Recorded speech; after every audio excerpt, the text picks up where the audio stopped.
Our next speaker is Alan Goodman. He's a writer for Revolution newspaper, which you can get in the lobby at the Revolution bookstore table.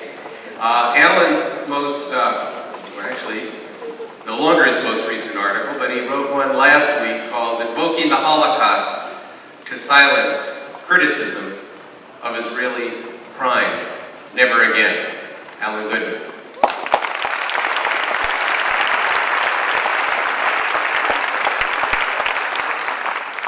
A couple of weeks ago, I toured the Holocaust Museum in Manhattan. One of the displays that jolted me was the exhibit on the Warsaw Ghetto.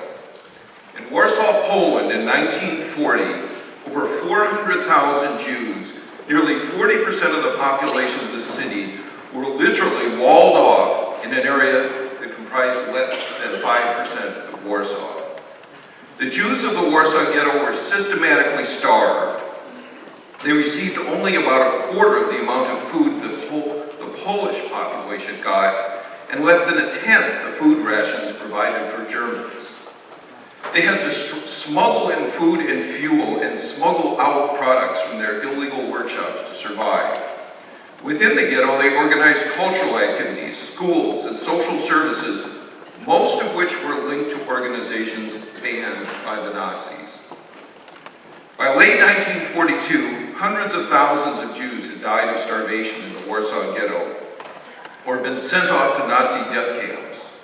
When Jews rebelled in the famous Warsaw Ghetto uprising, they were brutally slaughtered and accused of starting the violence. As a matter of fact, they did start that uprising, but who today would say that the Nazis were justified in suppressing it?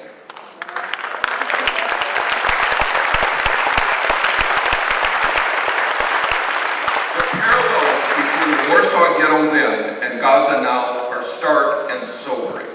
1.5 million people are crammed into the walled-off, impoverished, tiny strip that is Gaza.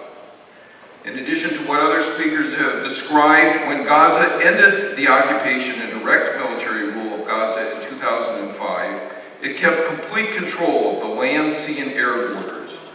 Israel sent armored bulldozers to destroy Gaza's fruit orchards, blockaded the fishing port, cut off supplies to factories and other businesses.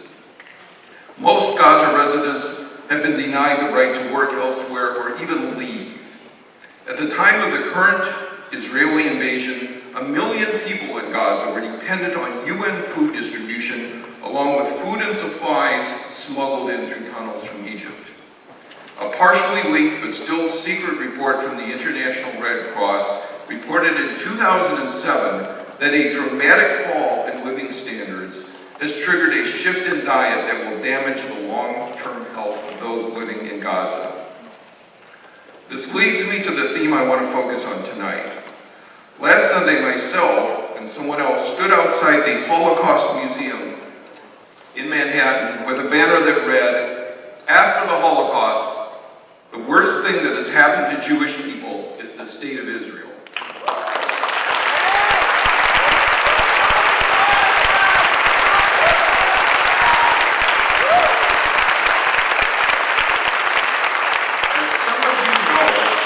We were issued citations by the New York City Parks Police for, and I quote, displaying a banner criticizing Israel. And for over 2 hours, we were surrounded by as many as 28 NYPD and Parks Department squad cars with their lights flashing. The message on that banner was a quote from Bob Avakian, the chairman of the Revolutionary Communist Party. It is counterintuitive, to say the least. The state of Israel has clearly been the worst thing that has happened to the Palestinian people. But this quote is saying that after the Holocaust, the state of Israel is the worst thing that has happened to Jewish people. To help get at this, let me share an experience I had in Hebrew school. This is something I've written about in Revolution. This took place in the mid-1960s when there was protest and rebellion in the air.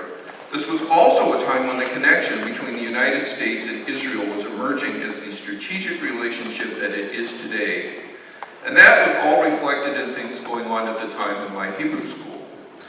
We had a teacher who was very popular, who was overall an enlightened guy, who supported the civil rights movement, as many Jewish people did at the time. And one day the issue of Israel's alliance with South Africa came up. To me, at the time, Israel's support for South Africa seemed to be a gross betrayal of the ideals I had been taught Israel stood for. That it was an outpost of freedom and a symbol of the struggle against discrimination, not just for Jews, but as an example to the world.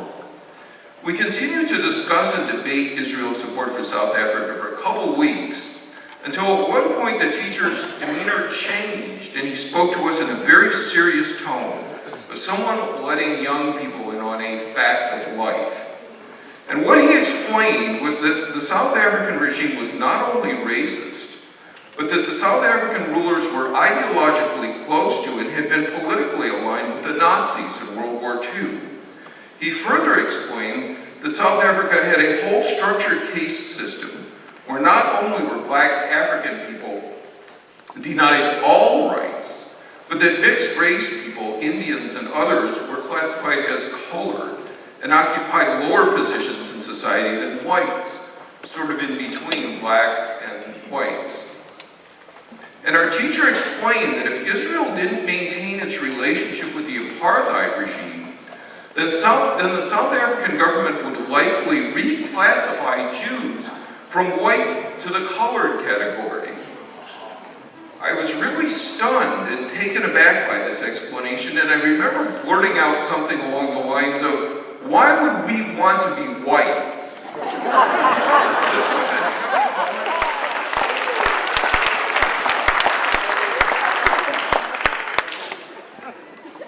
This was a very heavy moment for me personally, and had something to do with where I ended up politically.